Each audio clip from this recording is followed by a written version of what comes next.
rasa kebahagiaannya. Terutamanya bila kita baca sendiri-sendiri pun kita akan rasa kemanisan itu. Dan semua senang kita faham, kita baca surat daripada kekasih. Apa perasaan kita? Baca sekali, nak baca sekali lagi. Mesej, dia hantar mesej yang walaupun pendek tetapi menggembirakan hati kita. Lepas baca, kita rasa tak puas. Begitu juga bila kita ni hampir dengan Allah, hati kita bersih, hasil daripada pimpinan guru, maka kita sembahyang, hati kita tertumpu kepada Allah Subhanahu wa taala. Lepas tumpu, tak rasa jenuh, tak rasa bosan. Ini adalah hasil daripada pentarbiyahan daripada guru. Kata Syekh, perlu kepada guru. Tujuannya untuk menghindari diri daripada was-was ataupun lintasan-lintasan hati yang mengganggu hati kita daripada konsentrasi kepada Allah Subhanahu wa taala. Ini penting. Syekh Abdul Wahab Asy-Sya'rani kemudian berkata, bersuluklah, ikutilah jalan ahlillah. Bersuluklah wahai saudaraku dengan bimbingan syekh yang memberi manfaat.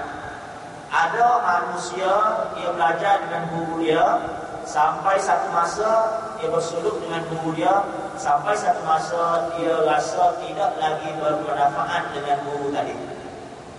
Sebab apa? Mungkin kecelaruan yang timbul daripada hati.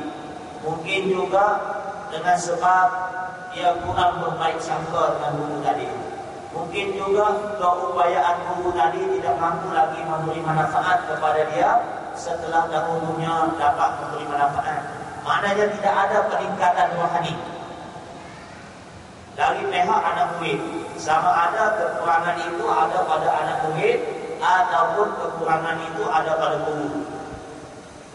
Jadi kalau guru ini sudah tidak mampu memberi manfaat kepada rohani dan jasmani kita, maka jangan kita bersumpah dengan dia. Kita boleh juga pindah guru, tetapi adabnya mesti meminta izin daripada guru yang kita berbainah sebelumnya. Itu dari segi tasawuf. Contohnya kita ada berbainah sebelum ini dengan guru sekian-sekian. Lepas itu kita berada jauh dengan guru sekian-sekian dan jarang berhubung. Jadi manfaatnya kurang. Nak belajar ilmu tasawuf dengan dia kurang, untuk dididik oleh dia kurang, untuk bergaul dengan dia kurang, untuk telefon pun kadang-kadang. Jadi manfaatnya kurang bagi diri kita, maka kita boleh berpindah guru. Syaratnya minta izin dengan guru yang lama untuk berbainah dengan guru yang baru. Boleh. Sekiranya guru yang lama izin. Ini untuk suluk ya, bukan untuk belajar. Kita datang, kita dengar ustaz mengajar di masjid sana, kemudian kita tak boleh pergi ke masjid sana. Tidak. Guru dalam tasawuf hanya seorang saja. Guru untuk mentarbiyah jiwa kita, hati kita, untuk kita berbainah suluk. Ya biasa. Ada orang berbainah untuk berkat. Bainah berkat. Nak ambil berkat sahaja.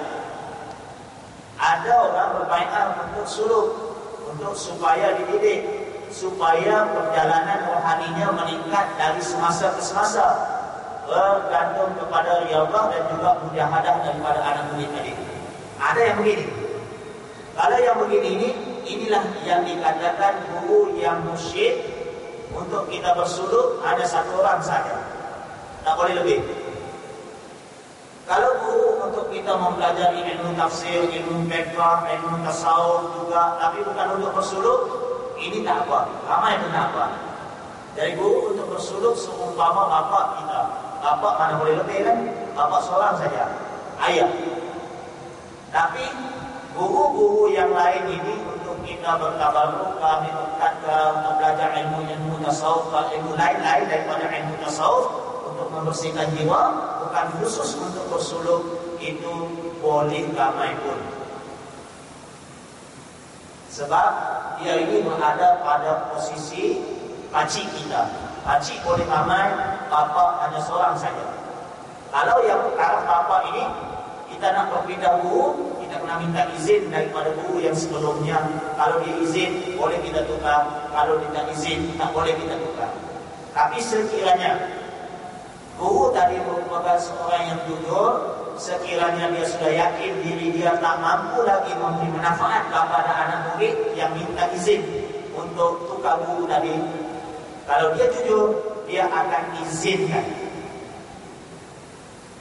Kalau dia ini jenis yang memegang anak murid, ini mungkin mempunyai sesuatu yang menyebabkan dia tidak lepas. Contohnya guru ini mengumpul anak murid supaya anak murid ramai di sisi dia, supaya orang kata ramai anak murid si anu. Ini ada sesuatu. Lain suasananya dengan guru yang tidak melepaskan anak murid, bukan sebab kekurangan yang ada pada guru, tapi kekurangan yang ada pada anak murid. Anak murid ini suka melencong. Pergi guru ni setahun, kemudian minta pindah lagi guru ni 5 tahun. Pergi dengan guru ni 5 tahun, kemudian dia rasa macam malas sudah beramal dengan bilik-bilik yang dibagi. Kemudian pindah lagi dengan guru si fulan bin si fulan ini, sempat 7 tahun. Ini tidak dibenarkan untuk perjalanan suluk menuju ma'rifatullah. Ini tidak elok untuk perjalanan ahlillah. Dia akan menyebabkan jiwa kita selalu. Bila selalu kita akan lambat usul kepada Allah Subhanahu Wa Taala, lambat makrifat. Orang panggil lambat nadi. Bahasa kampungnya. Ini tidak dibenarkan. Jadi Syekh bagi tahu, bersuluklah wahai saudaraku dengan bimbingan Syekh yang memberi manfaat. Ada juga guru, tapi dia tidak memberi manfaat kepada rohani kita. Dari sudut ilmu, bagus ilmu dia. Tapi dari sudut rohani, lambat rohani kita meningkat. Sebabnya guru sendiri tidak mendapat izin daripada guru yang dia belajar. Maknanya sanadnya terputus untuk memberi irsyad. Jadi jangan bersumpah dengan guru yang begini. Ini kata Syekh Abdul Wahab Asy-Syahrani, pakar dalam bidang tasawuf. Menjadikan kamu sentiasa bermuamalat dengan Allah Subhanahu Wa Taala sehingga bisikan nafsu seperti aku nak pergi ke sana untuk buat sesuatu, aku nak buat ini, aku nak buat itu, aku nak amalkan ini, aku nak amalkan itu. Ini semua dia kata tidak lagi merosakkan solatmu. Apa maksud Syekh ni? Dia kata kita kena bersohbah dengan guru yang boleh memberi manfaat, yang mengajar kita supaya khusyuk di dalam sembahyang. Supaya dalam sembahyang ini jiwa kita, hati kita tidak berkecamuk. Bila kita angkat saja takbir, Allahu Akbar, hati ini berpusing-pusing, melega-lega, semua tempat kita pergi. Ziarah, kemudian hati balik, kita buat salam, Assalamualaikum. Habis sudah 4 rakaat, tapi kualitinya entah ke mana. Jadi kalau guru tadi mampu tarik kita belajar dengan dia, kemudian hadir khusyuk di dalam sembahyang kita, hati kita menjadi hati yang tenang bila sembahyang, maka guru yang beginilah kata Syekh, guru yang mampu mengeluarkan lintasan-lintasan yang tidak berfaedah daripada hati ini, inilah yang boleh menjadi guru pada kau. Maknanya dia boleh mengeluarkan perkara yang merosakkan solat kita dari segi kualitinya. Sekarang ini alhamdulillah, boleh kata sebagian besar umat Islam tahu dah perkara-perkara yang membatalkan sembahyang, dan dia pun boleh buat. Tetapi perkara yang membatalkan pahala, mengurangkan khusyuk, itu ramai yang tak tahu, dan yang tahu pun susah untuk melepaskan diri daripada penyakit-penyakit. Kita panggil penyakit dalam istilah tasawuf. Bila sembahyang tak khusyuk, penyakit. Bila sembahyang khusyuk tapi tidak dipuji, bangga, itu penyakit. Sembahyang khusyuk, lepas tu tak mahu orang puji, lepas tu kita sendiri berangan-angan, oi bagus aku. Itu pun penyakit juga. Jadi banyak jenis penyakit, dan kalau guru ini menyebut tentang benda-benda begini, maknanya dia tahu dan dia mampu mendidik kita. Bila kita terasa di dalam hati, itulah guru yang boleh memandu kita untuk menjadikan kita khusyuk di dalam sembahyang. Jika tidak, bisikan nafsu tadi akan sentiasa mendampingimu di dalam solat, sehingga kan setiap kali solat hampir-hampir tidak dapat menyelamatkan diri daripadanya. Tidak kira sama ada kita sembahyang sunat ataupun sembahyang wajib. Kenapa? Allah Subhanahu wa taala perintahkan kepada kita, bila sembahyang ada sembahyang wajib, ada sembahyang sunat. Kenapa kita sembahyang sunat? Kerana sembahyang sunat ini dia akan menampung kekurangan yang ada pada sembahyang wajib. Jadi dari segi pahalanya, kalau sembahyang wajib kita tidak dapat full khusyuknya, maka ditampung dengan sembahyang sunat, jadi khusyuknya jadi lebih sedikit, pahalanya jadi boleh tampung. Tapi sekiranya kita sembahyang, pahala yang wajib ini sudah berkualiti, kemudian ditambah dengan yang sunat juga berkualiti, maka banyaklah pahala kita. InsyaAllah Allah terima ibadat kita. Kenapa Nabi suruh kita sembahyang sunat lagi setelah sembahyang wajib? Sebab Nabi tahu susahnya manusia dan khusyuk 100%. Sedangkan khusyuk itu adalah ruh pada sembahyang. Sembahyang yang tidak ada khusyuk seumpama sembahyang yang kosong dari segi kualitinya. Nah, ini yang kita nak jaga. Yakin dan berwaspadalah daripada keinginan untuk usul tanpa bimbingan guru. Syekh kata, ada orang yang bercita-cita untuk usul, untuk ma'rifatullah, untuk hampir hatinya kepada Allah, nak memiliki hati yang suci bersih, seperti mana golongan-golongan yang bersih hatinya. Syekh kata, berwaspadalah daripada ingin kepada usul, ingin kepada ma'rifatullah, tetapi tidak belajar dengan guru. Hati-hati. Sebagaimana yang berlaku kepada golongan yang saling berbantah tanpa ilmu pengetahuan. Ada juga golongan manusia di kalangan kita dan di kalangan yang jauh-jauh daripada kita pun, dia bincang ilmu tasawuf ini boleh diamalkan ataupun tidak, daripada mana asalnya, tetapi tanpa merujuk kepada pendapat-pendapat ulama yang muktabar. Bila begitu dia bincang dan dia berteringkah sesama sendiri. Ada yang kata boleh, ada yang kata tidak boleh, ada yang kata daripada agama Hindu dan sebagainya, banyak lagi. Tapi tanpa ilmu pengetahuan. Perkara tersebut tidak layak berlaku selama-lamanya. Sepatutnya bincang atas dasar ilmu.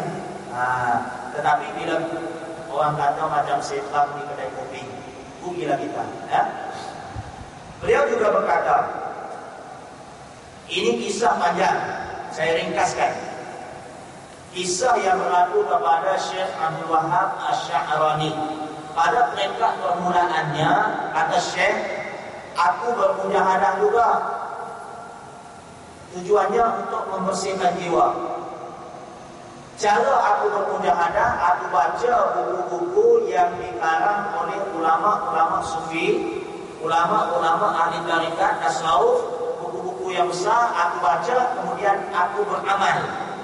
Kata Syekh, ini ulama besar di dalam tasawuf. Dengan cara mengulang kaji kitab-kitab kaum sufi, Risalah Al-Qushairi, Qudul Qulub, Ihya Ulumuddin dan lain-lain lagi. Aku beramal melalui apa yang aku faham. Kalau aku faham begitu, aku beramal begitu, kata Syekh. Setelah beberapa ketika, ternyata perjalanan sebenar adalah khilaf, lain, bercanggah dengan apa yang aku lalui. Rupanya bukan begitu cara belajar ilmu tasawuf. Rupanya kata Syekh, bukan begini caranya untuk membersihkan hati. Bukan baca buku kemudian beramal, baca buku beramal, tidak. Kata Syekh. Lalu aku meninggalkannya dan terus beramal dengan cara yang kedua. Aku buat begini, aku rasa betul dah, aku amal bertahun-tahun, kemudian bila rasa salah, ternyata salah, aku tinggalkan cara yang pertama, aku masuk cara yang kedua.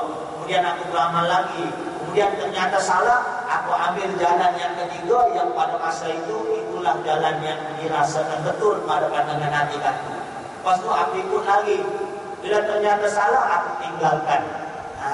Kata Syekh, beginilah perjalananku. Seumpama orang yang berjalan melalui lorong yang sempit, tidak ada pemandu di malam yang gelap gelita, seolah-olah tak tahu arah untuk dituju. Kata Syekh, mereka permulaannya kesian dia kata. Jika ada lorong dia terus berjalan, dan jika tidak terpaksa berpatah balik masuk lorong-lorong kecil. Kalau salah masuk terpaksa mundur balik, bermujahadah. Contohnya bermujahadah melawan nafsu syaitan, kemudian bermujahadah meneruskan perjalanan hati ini. Buat sesuatu, last kali sampai kepada penghujung, amal ibadat tak lurus. Sampai penghujung ada sedikit perasaan ujub, dikacau oleh syaitan. Lepas itu amalan itu kosong balik, tidak ada kualitinya. Kemudian mula lagi balik, seolah-olah begitu. Penat saja. Kalaulah sebelum perjalanan tersebut dia berjumpa dengan orang yang boleh menunjukkan jalan, nescaya dia akan melaluinya dengan senang tanpa penat dan lelah. Jalan yang dilalui oleh orang tasawuf ini telah dilalui oleh ulama-ulama yang dahulu. Mereka lalui dah jalan tasawuf untuk membersihkan jiwa. Kemudian sepanjang hidup mereka lalui. Kemudian bila mereka sampai satu tahap boleh mendidik orang lain, mereka ringkaskan perjalanan, kemudian bagi tahu kepada anak murid apa yang perlu dibuat, apa yang tak perlu dibuat. Ringkas perjalanannya, tapi memerlukan mujahadah jiwa hati, amalan. Kita sekarang ini, kata Syekh, seolah-olah kita tak mau beramal dengan pendapat ataupun ringkasan yang ulama bagi. Kita nak ambil daripada buku, kemudian nak mula sendiri. Bila mula sendiri, kita seolah-olah baru belajar. Bila baru belajar, mula tersalah, terpaksa mundur balik. Seolah-olah begini. Kita sebagai seorang bapa, kita hidup 60 tahun sudah, 45 tahun sudah.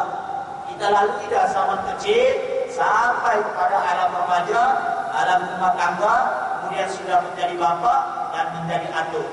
Kemudian bila anak kita ada, bila cucu kita ada, kita ringkaskan kehidupan di dunia ini, apa yang penting, apa yang kurang penting, apa yang tak penting. Kemudian kita bagi tahu anak cucu kita. Tiba-tiba anak cucu kita tak mau dengar nasihat kita. Dia nak try hidup sendiri, bermula daripada kecil, dicari pengalaman. Las-las sampai umur 45, pengalaman dia baru seolah-olah umurnya 25. Sebab apa? Buat sesuatu tersalah, terpaksa patah balik, buat yang lain lagi. Kita ajak anak kita yang terbaik. Tujuan apa? Bapakmu tak sempat masuk universiti, dulu tak ada kesedaran. Sebab apa?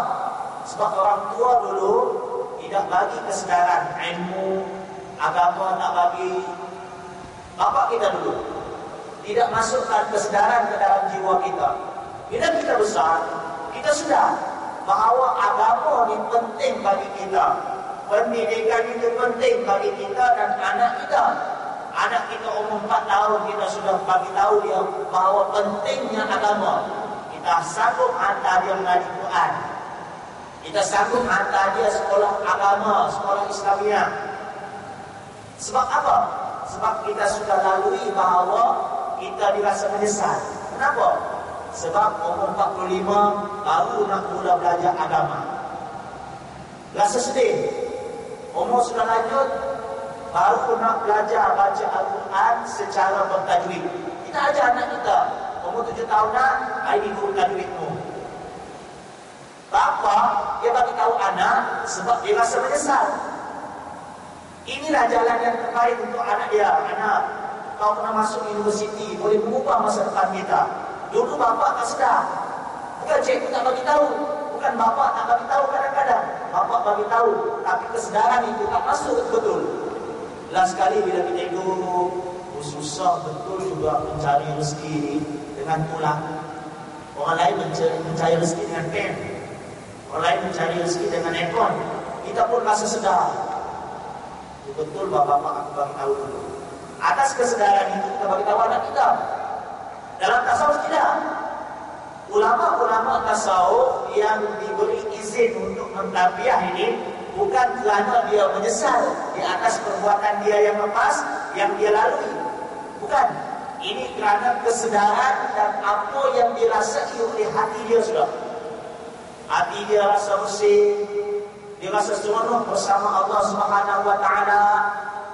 Hati dia rasa tenang dengan zikir. Itulah yang dia bagi tahu kepada kita. Qad salaka at-tariqa thumma 'ala. Dia lalui dah semua perjalanan. Yukhbirul qauma bimastafada. Dia balik nak bagi tahu kaum dia, nak bagi tahu rakyat, umat, manusia, masyarakat apa yang dia dapat faedah hasil daripada suluk dia kepada Allah Subhanahu wa taala. Ini golongan guru yang diberi ijazah untuk mentarbiyah.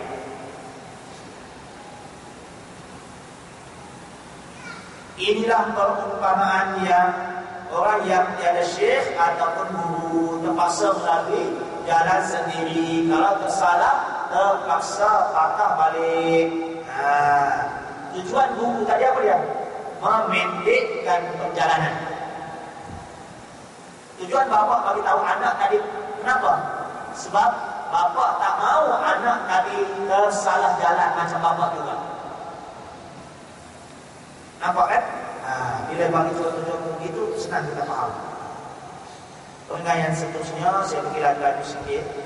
Beliau juga pernah berkata, kalaulah jalan kaum boleh ditempuhi hanya dengan kefahaman tanpa memerlukan syekh yang memandu murid, nescaya orang seperti Hujjatul Islam Imam Al-Ghazali dan juga Syekh Izzuddin bin Abdus Salam tidak akan mengambil guru. Imam Al-Ghazali perlu pada guru. Hujjatul Islam, dia Hujjatul Islam, orang gelar dia sebagai hujjah kepada agama, mempertahankan agama Islam. Itu maksud hujjah.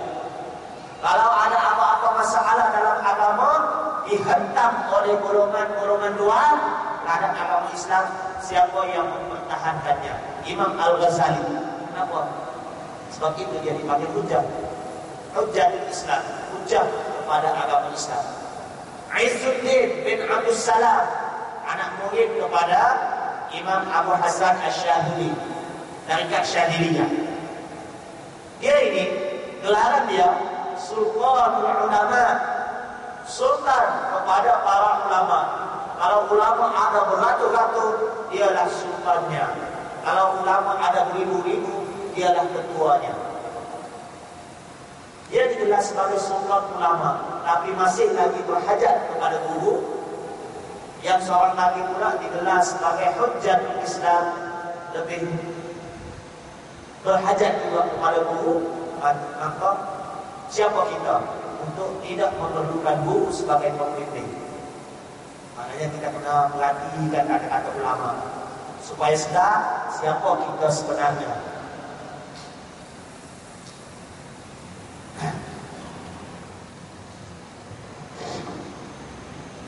Bagi orang yang tak faham, kita tak salahkan mereka. Mungkin sebab mereka belum faham. Seperti mana yang berlaku kepada Imam Ahmad Ibn Hanbal, Imam mazhab 4. Imam Maliki, Hanafi, Syafi'i, Hanbali kan. Imam Ahmad Ibn Hanbal, dia ada seorang anak bernama Abdullah. Dia bagi tahu anak dia, wahai Abdullah, jangan kau dekati golongan-golongan ini. Golongan mana maksudnya? Golongan ahli sufi. Itu larangan Imam Ahmad kepada anak dia. Sebab tidak ada faedahnya kau ikut golongan yang tidak ketentuan ini katanya. Seolah-olah bahasa kita begitu. Kemudian Bila dia sendiri mendampingi ahli-ahli sufi, apa pula kata dia kepada anak dia? Wahai anakku Abdullah, hendaklah engkau mendampingi golongan-golongan ini. Golongan inilah sebenarnya ahli agama yang sejati. Nampak? Dua perkataan yang bercanggah yang dikeluarkan oleh Imam Ahmad Ibn Hanbal terhadap seorang anaknya. Mula-mula kata jangan belajar, jangan ikut, jangan hampiri. Kemudian setelah dia sendiri faham, dia pula suruh anak dia dan mengiktiraf. Kata inilah yang paling betul. Inilah agama kita. Sebelum melalui jalan tersebut, beliau sendiri telah mengungkapkan kata-kata ulama, dua orang ulama yang masyhur ini. Dia kata semua manusia berkata, jika ada di sana terdapat jalan untuk menuntut ilmu selain daripada apa yang berada di depan kami, maka dia telah mengadakan pendustaan terhadap Allah Subhanahu wa taala. Nak bagi tahu Imam Al-Ghazali dan juga Sultanul Ulama Izzuddin bin Abdul Salam ini yakin dengan ilmu yang dia pelajari sebelum dia mempelajari ilmu tasawuf. Dia kata, kalau siapa-siapa yang bagi tahu nak tuntut ilmu, ada lagi jalan lain selain daripada jalan yang dilalui oleh Imam Al-Ghazali dan juga Imam Izzuddin bin Abdul Salam. Dia kata kalau ada jalan lain, dia kata mereka sebenarnya telah mengadakan pendustaan terhadap Allah. Mereka ditipu sebenarnya. Ini sebelum mereka mempelajari ilmu tasawuf. Apabila kedua-duanya telah melalui jalan ahli tasawuf, mereka berkata, lain pula. Sesungguhnya kita telah mensia-siakan umur kita kepada perkara yang batin dan juga hijab. Yang kita belajar dulu, yang kita ikut dulu itu adalah hijab. Pendinding di antara kita dengan Allah Subhanahu wa taala. Itu adalah benda yang batin. Kalau orang yang mempelajari fiqh sahaja, coba bayangkan apabila kita ambil wudu, kita yang merandakan air ke seluruh anggota wudu kita. Kalau kita merasakan bahawa kita itu yang kita buat betul-betul itu sampai di celah kuku pun kita putus. Kenapa? Kita tidak yakin dengan Allah Subhanahu wa taala. Ambil air sembahyang ada dekat setengah jam, bercampur dengan was-wasnya, bercampur dengan tidak yakinnya dengan Allah Subhanahu wa taala. Tapi orang yang yakin dengan Allah, ambil air sembahyang, dia Allah kata basuh tangan sampai ke siku. Di antara yang wajib kan, kita contoh je lah, basuh tangan sampai siku. Bila basuh tangan sampai siku, basuhlah.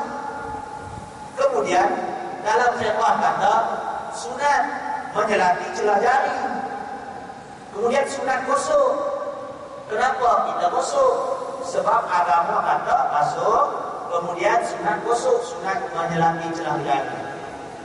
Agama tidak kata kau perlu kopek kau punya kuku ini, kau perlu kenyek dia dengan air, tak begini lama-lama begini sampai kau habis keluar laki-laki. Ini menyulitkan kita. Kenapa? Sebab kita tak yakin dengan Allah Subhanahu wa taala. Sedangkan agama kita ajak basuh tangan. Basuh macam biasa. Siapa yang kasih rata? Syarat kita basuh, kasih kena air sampai habis di siku. Kemudian kita kasih selati, kemudian kita gosok-gosok, sunat. Siapa yang kasih rata? Allah. Bukan kita yang kasih rata begini. Jadi macam mana kita boleh ambil wudu sampai setengah jam? Ini keyakinan. Kemudian ditambah dengan was-was daripada syaitan, ini menyulitkan kehidupan kita. Nah, kalau kita yakin dengan Allah Subhanahu wa taala, hidup kita akan jadi senang. Ikut agama kata buat begini, patut serah kepada Allah Subhanahu wa taala. Bukan bermaksud kita ambil sembahyang, kita bawa bawa paip angkat begini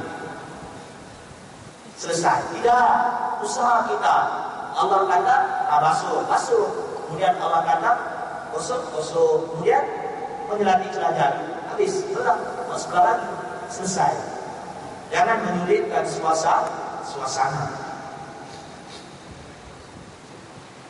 Sebab itu kata Syekh, sesungguhnya kita telah mensia-siakan umur kita kepada perkara yang batil dan hijab. Yang batil macam tadilah, tak perlu kita tunggu ambil wudu sampai satu jam, setengah jam. Ini ramai yang kita jumpa. Semakin belajar, semakin was-was. Kenapa? Ditipu oleh syaitan. Sedangkan masa kita tak belajar dulu, sekali saja ambil. Masa kita belajar, 40 kali belum tentu lagi tak tahu aku sah atau tidak. Was-was. Sedangkan itu adalah penyakit. Itu yang dikatakan yang batil dan hijab. Kedua-duanya telah memuji dan menyanjung jalan tasawuf. Imam Al-Ghazali, dia karang kitab-kitab itu, kitab-kitab Ihya, Mau'izah, Muqid bin Abdallah, itu setelah beliau mempelajari ilmu tasawuf secara berbuku.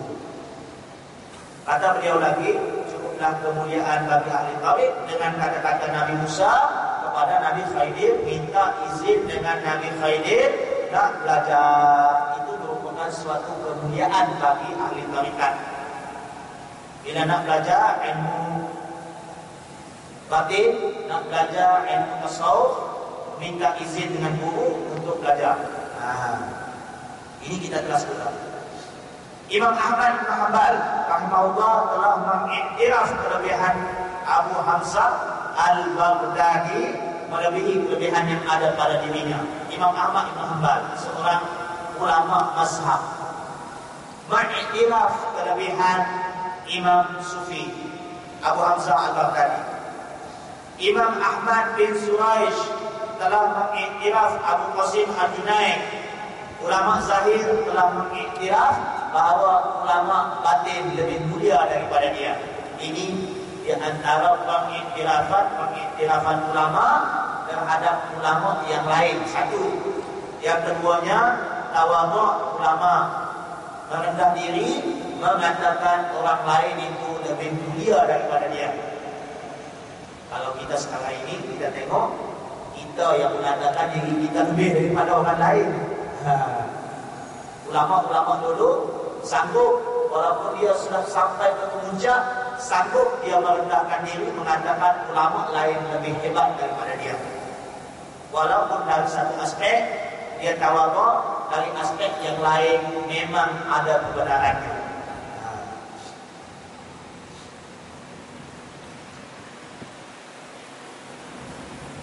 Langkau sedikit. Beliau berkata, aku hanya mengenali Islam yang sempurna setelah aku berjumpa dengan Syekh Abu Hasan Asyadili. Siapa kata ini?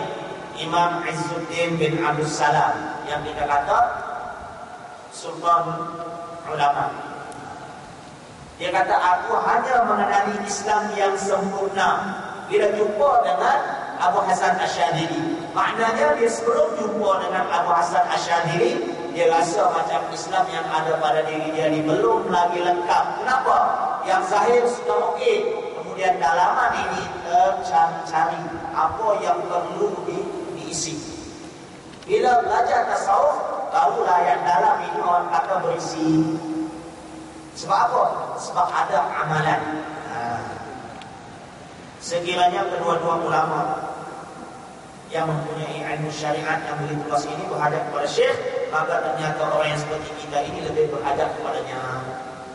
Kemudian Abu Ali Al-Thaqafi rahimahullah ta'ala berkata, sekalipun seorang lelaki itu mengumpulkan seluruh ilmu pengetahuan dan bergaul dengan semua peringkat manusia, dia pasti tidak akan sampai ke peringkat kesempurnaan kecuali dengan riyadhah dan mujahadah melalui petunjuk Syekh yang mendidik serta menasihatinya.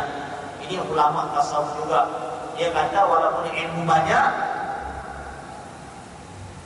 hebat, tapi tak bergaul ataupun tak bersohbah dengan guru yang mursyid, yang mampu bagi nasihat kepada kita, itu maksudnya kita tidak akan sampai kepada tahap kesempurnaan. Jadi nak sahabat belajar dengan Rasulullah sendiri pun belajar dengan Jibril. Allah tidak ajar secara direct kepada Nabi tanpa perantaraan. Allah bagi tahu Jibril, Jibril bagi tahu Nabi. Apa dalilnya? Apa isyarat nak bagi tahu kita? Bahawa Nabi juga berhajat kepada guru supaya kita ikut. Sebab itulah dalam hadis yang panjang, wa mal Islam, wa mal iman, wa mal ihsan, Allah hantar malaikat Jibril duduk depan Nabi. Sebab itulah setiap kali kuliah saya bagi tahu rapat. Supaya apa? Supaya kita mencontohi Rasulullah sallallahu alaihi wasallam. Rasulullah dia diajar oleh Jibril, bila nak belajar Jibril kata fa asnada rukbataihi ila rukbataihi. Hampirnya anak murid nak belajar dengan guru seolah-olah bersentuh kepala lutut. Fa asnada rukbataihi ila rukbataihi. Jibril datang nak ajar Nabi berupa manusia, nak ajar Islam, iman, ihsan. Jibril datang duduk bersila depan Nabi seolah-olah lutut Jibril dengan lutut Nabi ini rapat. Begitu suasananya. Sebab itu saya beritahu supaya rapat-rapat, supaya majlis kita menjadi majlis seperti mana Rasulullah sallallahu alaihi wasallam. Kalau macam kita duduk begini pun tak salah. Cuma berbanding dengan apa yang diajar oleh Nabi, jauhlah sikit. Hadis ini kita telah pun mengaidah dulu secara panjang lebar. Jadi di sini kita sambung apa kata Abu Ali As-Saqafi. Sesiapa yang kita tidak boleh mengambil contoh tauladan daripada perkara yang disuruh dan ditegak, yang tidak menyadarkan kepada kita tentang keaiban dan kelemahan diri, maka tidak harus kita mengikutinya dalam memperbetulkan muamalah. Apa kata Syekh? Apa maksudnya? Syekh kata, kalau kita tengok manusia, dia ajar kita, kemudian kita tidak boleh ambil contoh daripada dia. Kenapa? Macam mana? Kita tidak boleh ambil contoh yang dia suruh kita buat, dia sendiri tak buat. Tak boleh kita ambil contoh. Yang dia suruh kita larang, yang dia suruh kita tinggal, dia larang kita, dia sendiri buat. Kenapa ni? Syekh kata, jangan, tak harus engkau mengikutinya dalam memperbetulkan perjalanan hidupmu dengan Allah Subhanahu wa taala.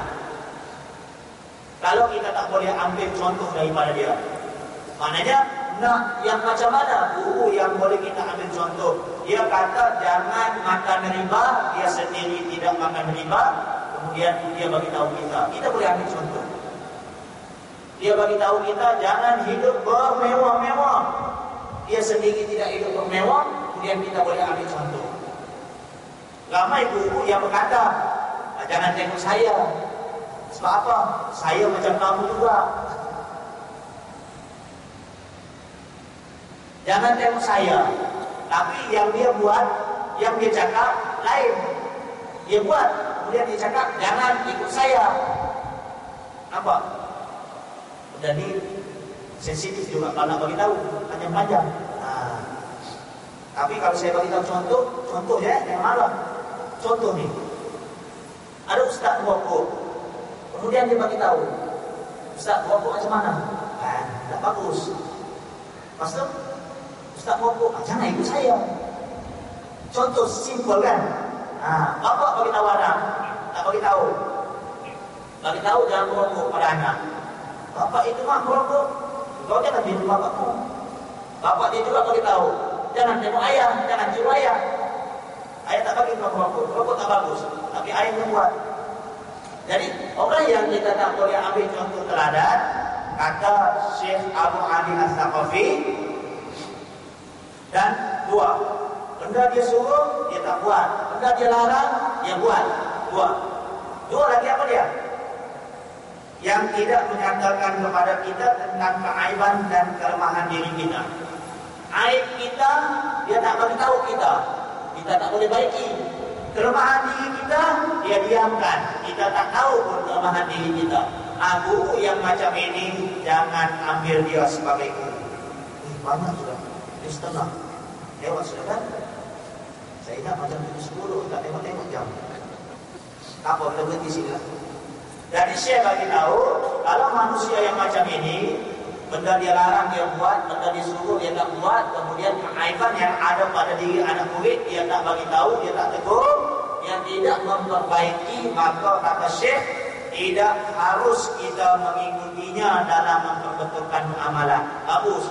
Itu dia kata Syekh. Syekh kata tidak harus. Bukan kata jangan. Tidak harus kata Syekh. Lembut ayat Syekh kan. Ayat yang sebetulnya janganlah. Ya? Maknanya kita tak boleh ikut orang begitu. Untuk memperbetulkan amalan kita dengan Allah Subhanahu Wa Taala. Nak ambil ilmu boleh. Nak ikut yang bagus boleh. Tapi muamalah kita tidak akan terkesan muamalah dengan Allah Subhanahu Wa Taala. Sebab apa? Sebab kita tidak boleh tengok pribadi yang sebenar. Sahabat-sahabat Nabi, sebab apa mereka berkualiti? Sebab mereka tengok pribadi yang berkualiti. Nabi SAW kesan tengok ni kuat tau. Kita tengok aksiden dengan orang cerita pada kita aksiden, mana lebih hebat kita rasa dalam minda kita. Tengok, ya Allah, tragisnya lori dengan kereta patah di lori dan kereta teremuk, tak tahu lah macam mana orangnya. Kesian. Itu kalau kita tengok sendiri. Tapi kalau orang tengok, orang cerita kepada kita, kita rasa macam betul sudah, tapi biasa dia. Tak ingat nama. Tapi kalau kita tengok sendiri, tangannya tersepit, kemudian tulangnya keluar, sampai bila-bila ingat. Macam saya, menutup. Saya balik daripada Kuala Lumpur menuju ke Kelantan. Sampai di laut, ada aksiden. India aksiden. Kemudian terlantar di tengah-tengah divider. Jalan raya kan, di kanan tengah-tengah terlantar. Lepas tu, tangannya macam mana? Tangan begini satu. Kakinya begini satu kakinya. Terkoyak sudah. Kemudian kaki yang begini tu terpatah lagi satu tu keluar tulang. Datang seorang makcik itu, dia pergi dekat muka, tepuk-tepuk, ingatkan sedar lagi. Tepuk, dia panggil nama. Lepas itu dia tengok kaki tulang terkeluar sudah, terus menangis lagi. Tak sanggup tengok. Kalau kita tengok sampai bila-bila kita ingat. Tapi kalau macam kita, lepas 2 hari, ingat semua. Ada kesan. Tengok itu terlalu tinggi nilainya. Sebab itu kita jangan memperbetulkan muamalat kita dengan Allah Subhanahu Wa Taala zahir dan batin. Kemudian kita ambil guru yang tidak betul muamalatnya dengan Allah. Jangan. Ini pesan Syekh. Jadi aku boleh ada. Assalamualaikum warahmatullahi wabarakatuh. Dan siapa-siapa yang ingin sama-sama baca di bawah nanti bolehlah berada di bawah masalah insya-Allah. A'udzubillahi minasyaitonir rajim. Bismillahirrahmanirrahim. Alhamdulillahirabbil alamin wassalatu wassalamu ala asyrofil anbiya'i wal mursalin wa ala alihi washabbihi ajma'in.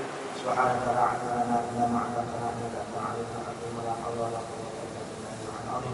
Rabbana atina fid dunya hasanah wa fil akhirati hasanah wa qina adzaban nar.